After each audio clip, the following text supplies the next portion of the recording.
Hello everyone. I hope अभी तक जो मैंने आपको एग्जांपल्स दिए हैं आई होप वो सबके क्लियर होंगे।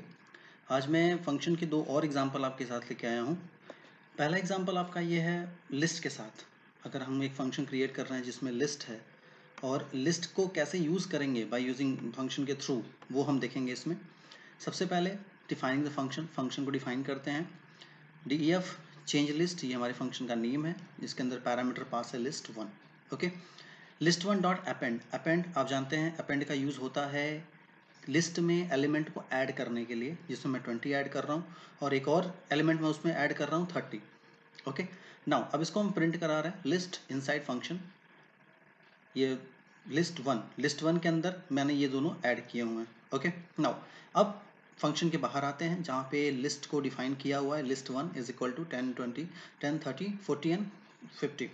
यहाँ पे मैंने 4 एलिमेंट ऑलरेडी दिए हुए हैं 10, 30, 40 and 50। Now calling the function, अब फंक्शन को कॉल करते हैं। चेंज लिस्ट, ये फंक्शन है उसको कॉल कर रहे हैं list1 के साथ। नाउ प्रिंटिंग list1, अब list1 को हम प्रिंट कर रहे हैं अलॉन्ग विद फंक्शन। नाउ अब इस प्रोग्राम को रन कराते हैं, run module. Now program run करने के बाद आप आउटपुट जो देखेंगे, ये देखिए list1 इनसाइड फंक्शन।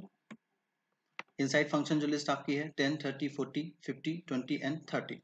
ओके, यानी जो आपका लिस्ट था inside and outside, inside function जो वैल्यू थी वो और दूसरी जो वैल्यू है, इसने क्या किया, दोनों में वैल्यू को ऐड किया। आपकी 4 वैल्यू ऑलरेडी यहाँ पर थी दिस, और उसके साथ साथ 2 वैल्यू जो मैंने अपेंड की है 20 एंड 30, उसने इसको इसमें ऐड कर दिया हुआ है। ओके, आप जानते हैं लिस्ट आपका इम्यूटेबल है, आप उसमें म्यूटेबल है, आप उसमें डेटा को ऐड कर सकते हैं। ओके, नाउ अब एक और एग्जांपल अगर हम देखें, दूसरा एग्जांपल जो हमारे पास है स्ट्रिंग के साथ, स्ट्रिंग के साथ एक और एग्जांपल फंक्शन का यूज करके। नाउ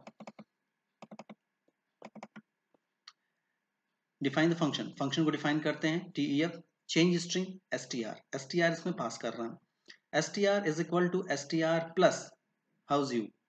हम इसमें स्ट्रिंग में इस वैल्यू को ऐड कर रहे हैं। ओके, यानी स्ट्रिंग, पहले कुछ स्ट्रिंग में कोई डेटा होगा, हम उसमें हाउस यू उसमें ऐड कर रहे हैं। ओके, नाउ नॉर्मली इसको प्रिंट कराया।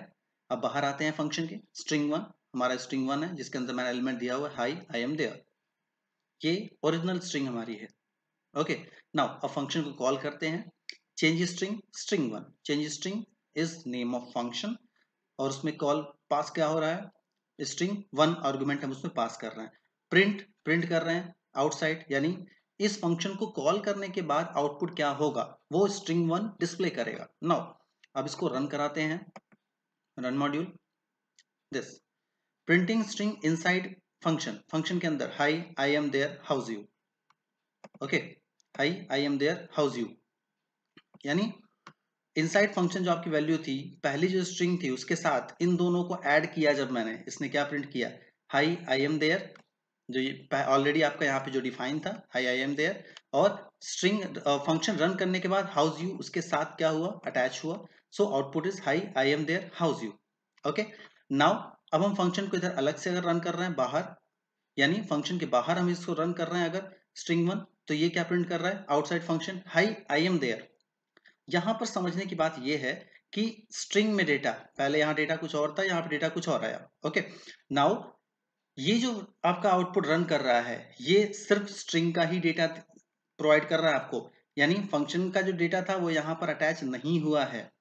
ओके, ये किसका फीचर है, ये म्यूटेबल इम्यूटेबल का फीचर है, यानी आपका डेटा इसमें अटैच नहीं हुआ है। ओके, सो ये सिर्फ हाई एम देयर प्रिंट कर रहा है, और ये hello hi I am their house you, ये दोनों चीजें एक साथ प्रिंट कर रहा है।